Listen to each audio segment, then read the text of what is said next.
Welcome to a Foxy Tech Tips tutorial on viewing your following list on Threads. If you find this tutorial helpful, please consider subscribing to my channel and liking the video. Open the Threads app and tap on the profile icon in the bottom right corner to get to your profile page.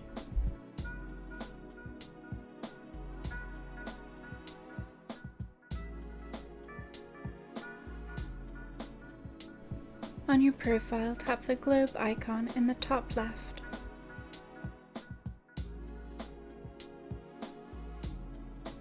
Choose Profiles You Follow from the menu. Tap Following at the top of the page. Here you can see a list of every account that you are following on Threads. You can use the search bar at the top to search for people you follow.